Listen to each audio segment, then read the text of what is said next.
માર માર ઓલા ઓલા ઓલા ઓલા ઓલા ગન લે ઓલા ગન લે ઓલા માર ઓલા ઓલા તીર્થ બેગ મૂકી આય. ઓલા બાજુ વાળાનું ઓલા માર ગન ઓલા ગન લે જલ્દી. તીર્થ બેગ મૂકી આય.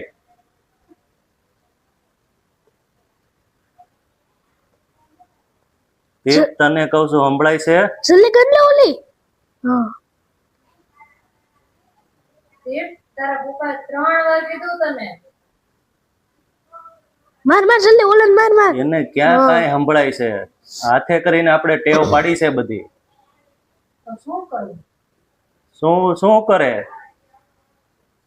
જ્યારે આપણને છોકરો એમ કહેતો હોય કે મમ્મી મને લેસન કરાવો, પપ્પા મને લેસન કરાવો, ત્યારે આપણે કાંઈ નથી લેસન કરાવતા, નથી એની હારે થોડી એક્ટિવિટી કરાવતા, કાંઈ પણ એને આપણે ક્યાંક બહાર ગામ લઈ ગયા હોય, ક્યાંક કોકના ઘરે બેહવા લઈ ગયા હોય, એટલે શું કરીએ આપણે તરત જ એને છોકરાને ફોન આપી દે, સાનો મનો બેઠો રહીને ગેમ રમ્યા કરે. તો અત્યારે એ આદત આપણને પૂરેપૂરી નડે છે. જો 3 વખત આવીને કીધું, એને ધ્યાન દીધું, જો ગાંડાની જેમ તોય રમ્યા કરે છે. એને કોઈ દોસ્તારની જરૂર પડે છે? હે, આખી દુનિયા એને એમ થાય કે મોબાઈલમાં જ છે. પણ કાલ સવારે અત્યારે મગજ એનો ખરાબ થઈ જાય, એને તો નડવાનું છે, એની હારવાર આપણને ભોગવવાનું છે.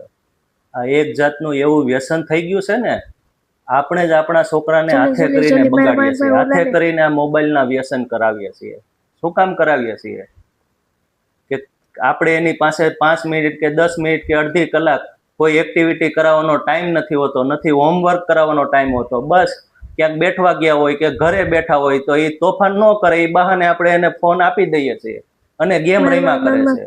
અને કેવી ગેમ? આ જો તું જો, મેં તને 1000 વખત કીધું હતું, 1000 વખત કે ખુશ્બુ આને બહુ નડશે, આ વસ્તુ નથી કરવાની થતી. નાનપણથી જ આને એવી ટેવ આદત પાડી દીધી છે. હવે કોને ભોગવવાનું? એ તો ભોગવે છે. હવે આપણે પણ આગળ જિંદગીમાં ભોગવવાનું રહે.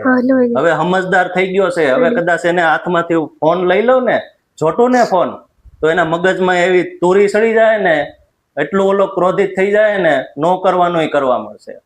નાનપણથી આપણે ધ્યાન દીધું હોત, નાનપણથી એના હાથમાં ફોન ન દીધો હોત ને, તો આ વસ્તુ અત્યારે આપણે આ ટેવ જોવી ન પડે તેની આદત. કાલ સવારે આપણી ઘરે હવે હું જ આવ્યો, કાલ સવારે એકલો બેઠો હોય, કોઈ ઘરમાં આટો મારીને વયો જાય તો એને નહીં ખબર પડે કે આપણા ઘરમાં કોઈ આટો મારીને વયો ગયો. આપણા ઘરનું રીત રિવાજની એને નહીં ખબર પડે.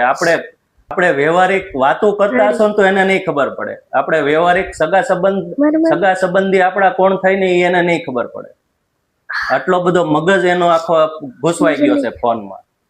અત્યારની જનરેશનમાં આ મોબાઈલ નામના વ્યસન એટલા હાવી થઈ ગયા છે ને, આ તમે વાત પૂછોમાં. જો આપણે નજર સામે જોઈએ છે ને, એને નથી બેઠવાનું ઠેકાણું, નથી એના વાળનું ઠેકાણું, નથી કપડાનું ઠેકાણું. બસ એને એ જ છે કે હું છું ને મારી જિંદગીમાં મારો મોબાઈલ છે. એ તો ભોગવશે. આગળના સમયમાં આપણે એની હિસાબે વધારે ભોગવવાનું રહેશે. હવે કઈ રીતે આદત કાઢવાની આપણે?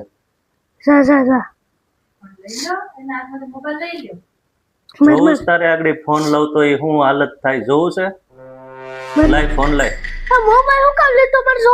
આખો દિવસ આજ કરવાનું તે તારે લેસન કરવા મળે. જા, નહીં ફોન નહીં મળે. જા, જોયું એનું ફોન પ્રત્યેનું વ્યસન જો એની લગ્ની જો એટલી લગ્ની લેસન માં ને એમાં રાખી હોત તો એને આગળ જતા હજી 10 વર્ષનો થયો, હજી આ 15 વર્ષનો 17 વર્ષનો થાય તો શું એની હાલત થાય? શું કરશે? એ ક્રોધમાં શું કરી નાખશે?